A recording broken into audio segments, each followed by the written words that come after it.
شروع اللہ کا نام لے کر جو بڑا مہربان نہایت رحم والا ہے۔ سچ مچ ہونے والی، وہ سچ مچ ہونے والی کیا ہے؟ اور تم کو کیا معلوم ہے کہ وہ سچ مچ ہونے والی کیا ہے؟ وہی کھڑکھڑانے والی جس کو سمود اور عاد دونوں نے جھٹلایا۔ سو سمود تو زبردست زلزلے سے ہلاک کر دیے گئے، رہے عاد تو ان کو نہایت زوردار آندھی سے تباہ کر دیا گیا۔ اللہ نے اس کو 7 رات اور 8 دن ان پر چلائے رکھا۔ تو اے مخاطب، تو ان لوگوں کو اس میں اس طرح گرے ہوئے دیکھتا جیسے کھجوروں کے کھوکھلے تنے، پھر کیا تو ان میں سے کسی کو بھی باقی دیکھتا ہے؟ اور فرعون اور جو لوگ اس سے پہلے تھے اور وہ جو الٹی ہوئی بستیوں والے تھے سب گناہ کے کام کرتے تھے، سو انہوں نے اپنے پروردگار کے پیغمبر کی نافرمانی کی تو اللہ نے بھی ان کو بڑا سخت پکڑا۔ جب پانی طغیانی پر آیا تو ہم نے تم لوگوں کو کشتی میں سوار کر لیا تاکہ اس کو تمہارے لیے یادگار بنائیں اور یاد رکھنے والے کان اسے یاد رکھیں۔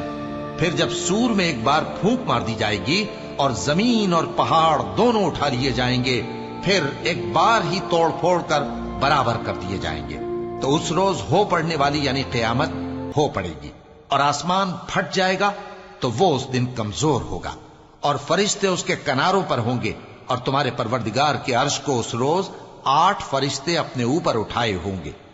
اس روز تم لوگ سب پیش کیے جاؤ گے اس طرح کہ تمہاری کوئی پوشیدہ بات چھپی نہ رہے گی۔ اب جس کا اعمال نامہ اس کے داہنے ہاتھ میں دیا جائے گا وہ دوسروں سے کہے گا کہ لیجئے میرا نامہ اعمال پڑھیے، مجھے یقین تھا کہ مجھ کو میرا حساب کتاب ضرور ملے گا۔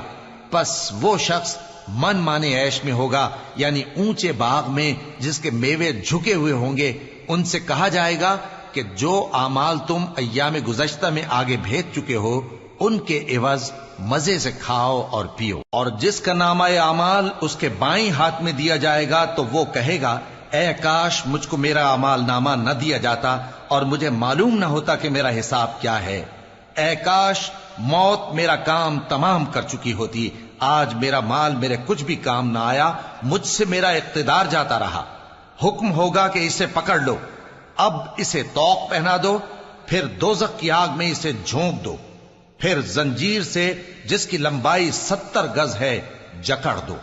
یہ نہ تو اللہ عظمت والے پر ایمان لاتا تھا اور نہ فقیر کے کھانا کھلانے کی ترغیب دیتا تھا، سو آج اس کا بھی یہاں کوئی دوست نہیں اور نہ اس کے لیے کوئی کھانا ہے سوائے زخموں کے دھون کے، جس کو گناہگاروں کے سوا کوئی نہیں کھائے گا۔ سو میں ان چیزوں کی قسم کھاتا ہوں جو تم کو نظر آتی ہیں اور ان کی جو تمہیں نظر نہیں آتی، کہ یہ قرآن ایک معزز فرشتے کا پہنچایا ہوا کلام ہے، اور یہ کسی شاعر کا کلام نہیں، مگر تم لوگ بہت ہی کم ایمان لاتے ہو، اور نہ کسی کاہن کا قول ہے، لیکن تم لوگ بہت ہی کم غور و فکر کرتے ہو۔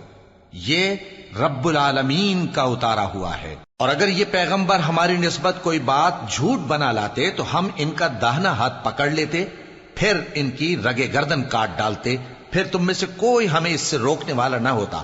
اور یہ کتاب تو پرہیزگاروں کے لیے نصیحت ہے، اور ہم جانتے ہیں کہ تم میں سے بعض اس کو جھٹلانے والے ہیں۔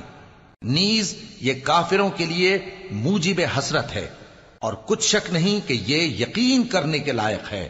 سو تم اپنے پروردگار عظیم کے نام کی تسبیح کرتے رہو۔